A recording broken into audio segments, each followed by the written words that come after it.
Well, a petition keeping a Nulu-based bourbon distillery from moving forward with their expansion project was rejected today. A Louisville Metro Commission voting no on giving two buildings set to be demolished historical landmark status. Jose Alonso and photojournalist Emma Gefter have been following the story since the petition was submitted. He joins us in the studio with the latest.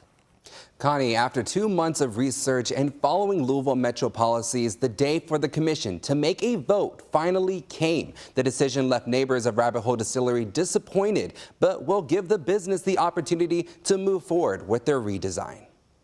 A vote underway by the Historic Landmarks and Preservation District's Commission. They're focused on a petition seeking to save two buildings Rabbit Hole Distillery wants to demolish. Fuller.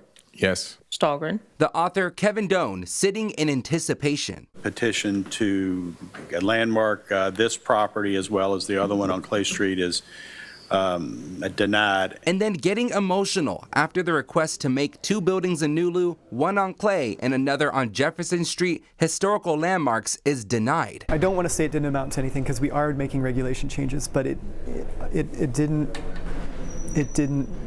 make a difference in this hearing. The Nulu Bourbon Distillery now has an open door to tear down the structures, making way for their redesign and expansion project. Before the vote, Rabbit Hole's owner Kaveh Zamanian addressed the commission. This challenge has created at least 6 to 9 months delay in our project, not to say anything about the costs and expenses that we've had to incur. The distillery showing a timeline of how many meetings they've endured to get to this point. One commissioner points out what he feels like the goal of this petition is. To me, the way I'm reading this is this landmark designation for these properties is being used as a weapon to stop development.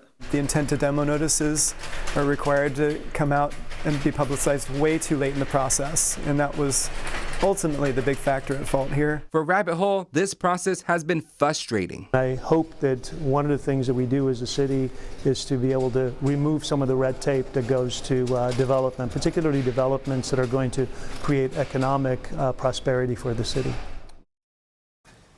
So, as we've seen, our zoning commission rarely overturns any decision. So how significant are these buildings that could be demolished? Yeah, Doug, when going through the report on the historical context on it, it really speaks to the German immigration in Nulu, specifically the building on Shelby and Jefferson. But the commission determined and the report determined that it just wasn't enough as a standalone building to represent that. So that's why those two buildings were not considered for landmark status. Good job following this. You've been on this for several months. Of course. Appreciate it. Jose with the new information.